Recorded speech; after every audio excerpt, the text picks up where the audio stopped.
Okay, so day 1 sa KL. Pupuntahan lang namin Twin Towers and Food Street something, John Alor. Ito yung weather today. So, walang magaganap na magandang picture today. Ala! Wala rin tayo mapipicture sa KL. Magmamall na lang kami. Mall-mall lang. Ganun. Kung hindi kami nakapag-mall sa SG, oo, dito tayo. Dito namin ito todo yung mall. Kasi wala rin ako kami mapipicturean, no. Di na nga kita yung ano, Petronas, diba?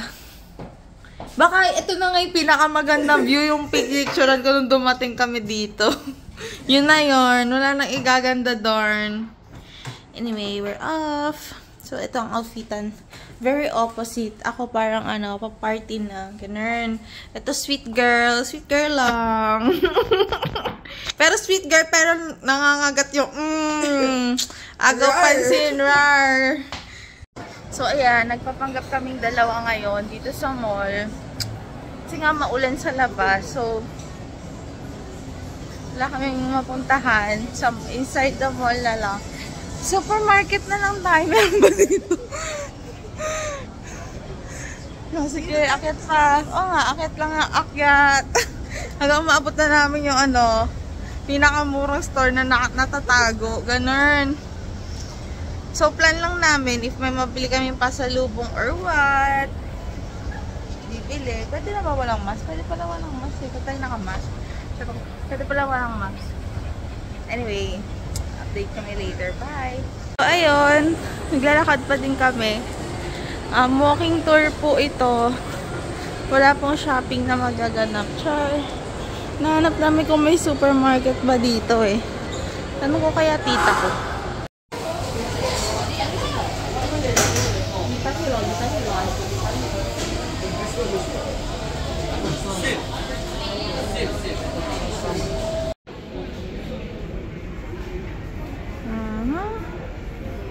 So, ito yung mga nasa store nila. I don't know. Hanap yung pasalubong. Meron silang Bird's Nest with black sugar. So, it's around 100 pesos.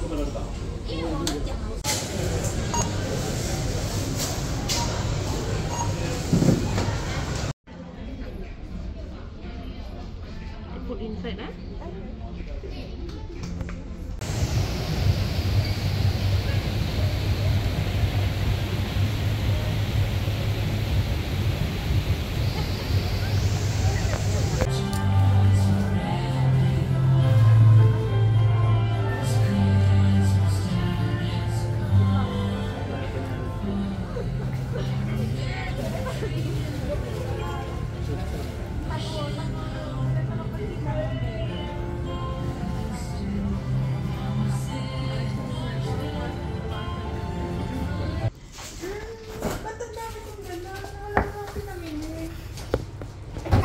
Maleta mo.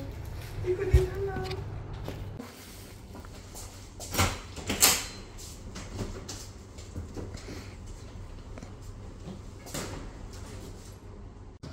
So it's our last day here in Malaysia and ayun, lilipat lang kami ng accommodation kasi ano lang yung i-stay namin eh, parang not the whole day but just up until 10 PM maybe because yung flight namin tomorrow is 1 AM. So ayun, yan o, gusto mo yarn? Umalis ng Pinas, 2 maleta, bumalik 2. Ganyan yung mga vloggers girl. Tapos mga laman Dior.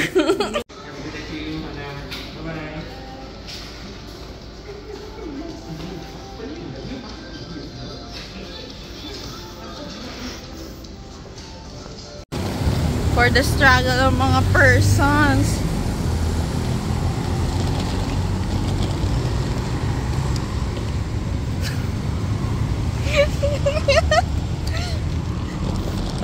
Ginusto niya yan.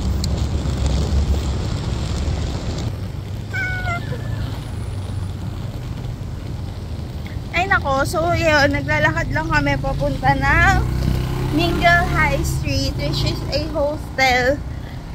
Mas mura kasi doon, kaya doon kami nag-book. Since di naman kami mag-i-stay until morning, iwanan lang siya ng luggage.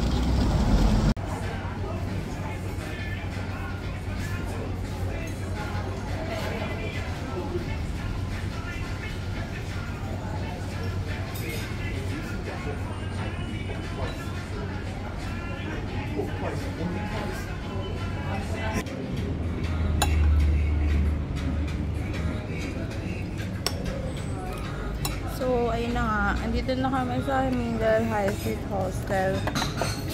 Pero pang backpacker talaga siya. Hindi siya pang mga katulad naming tatlo-tatlo ang maleta.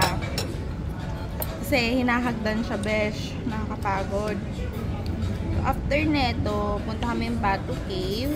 Tapos uwi. Hindi namin mag-Genting kasi malayo. Magsa-Chinatown na lang kami. Mamimili. Ganun lang. Wala kang gagawin. Mag-swimming lang kami dito kasi yung Mingle High Street may pool eh. Ayun, ang ganda ng pool nila. Ang kanina ang naano natin. Ano yung pasta nila? Talagang tiger prawn. Yung sauce nila, oh. Sarap.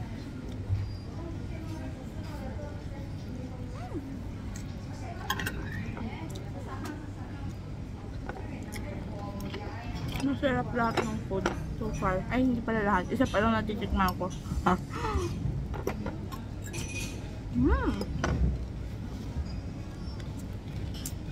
Kaso dito lahat may spice. Nag-practice ka na sa Pinas.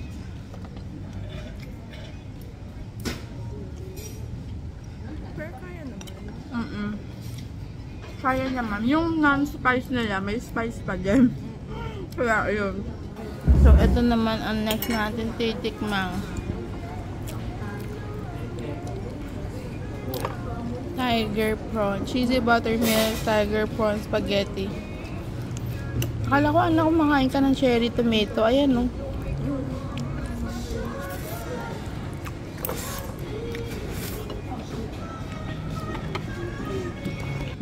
Spaghetti nila manghang pa din, ha. May spice pa din. Pero kaya naman. Pero sarap. So, yung meal na to, nagko-cost lang around 300 pesos. Sulit na. Tapos, may 2 pieces na siya ng tiger prawn. Sa may Makati to, wala na. 500 na to. Or baka sikat lang talaga sa kanila yung ano. Baka parang tilapia lang sa kanila yung tiger prawn.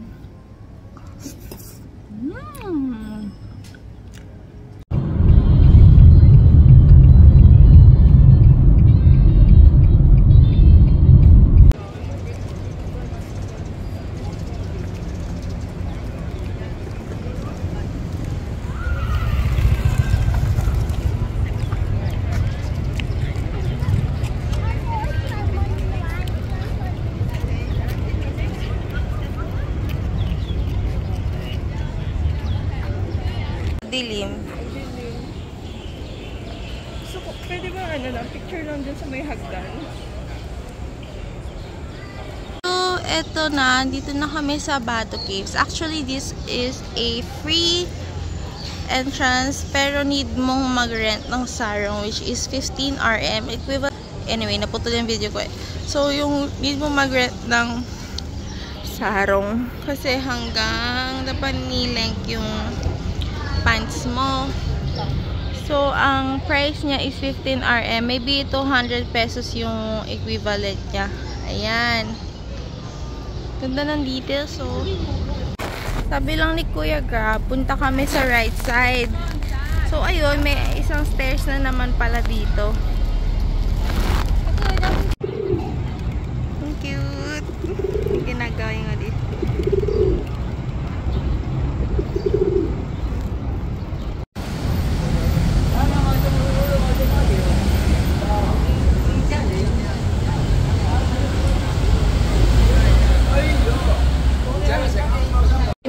Nabili daw kami dito. Nakita niyo to sa vlog. Hindi ko lang alam kung masarap. So baka ano to, tubig-tubig na taho. Kasi soya eh. Baka watered down taho. Ganun.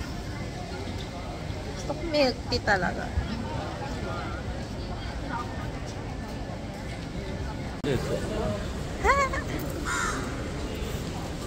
Nag-hello kasi yung dibdib ni Hana. Napapahilo tuloy mga tao.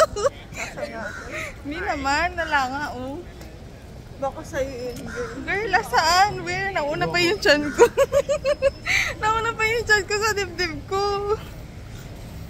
Ito na yun, yung market. Well, baby. At least, yung kanila covered. Dapat ganun ko din sa DB. O, tingnan niyo. O, ayan o. Covered. Kaya hindi mainit. Sakto lang. So, chinek namin yung parang mini store sa Petaling Street. Mas mura pa yung grocery dun sa Suya KLCC. Mas mura yung grocery sa Isitan.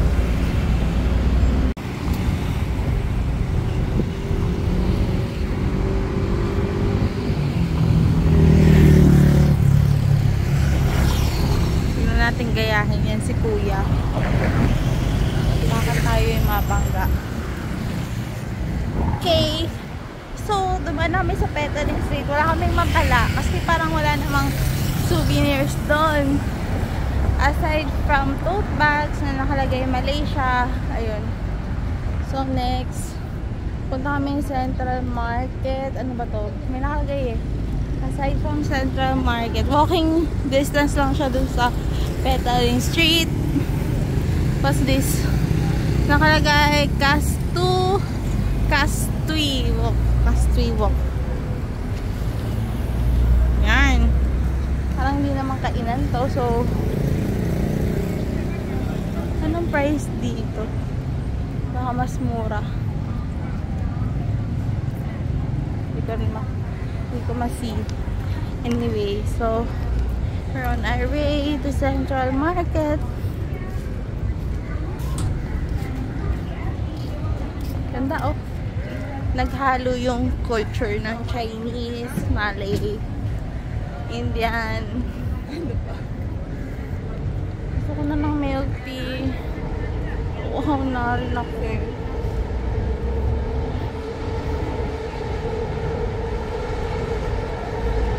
Central Market. May jelly. Nahihirapan ako inumin lahat.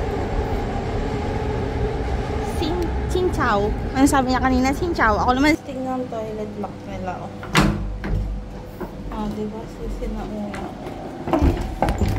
Bago. Palabas pala. Ito ng toilet. Haggard ang person dito.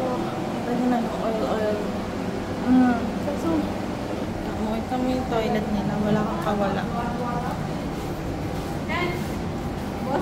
Bos cakap kan? Anwar kan?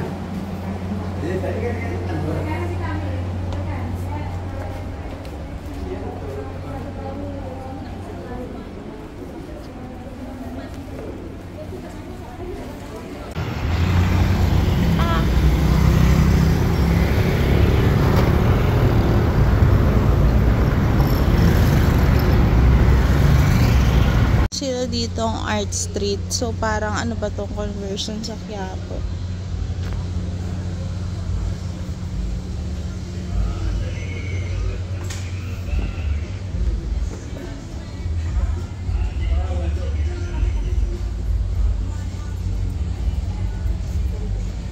Art Street.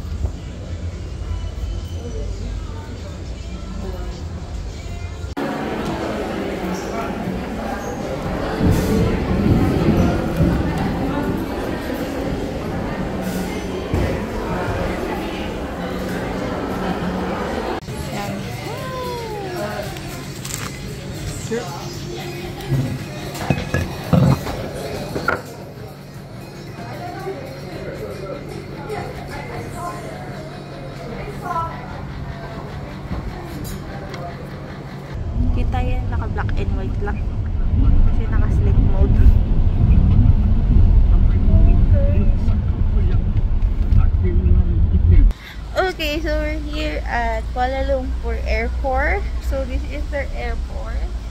Medyo malayo pala siya, so a lot time because it's around 1 hour to get here. So we just nag-book na lang kami ng Grab. Ayun. So ngayon, hanapin namin check-in ng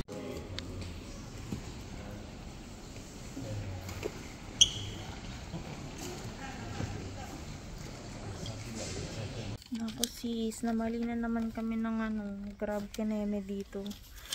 Dapat ang ita-type mo CLIA 2. CLIA Terminal 2 kapag Cebu Pacific yung pabalik nyo ng Manila.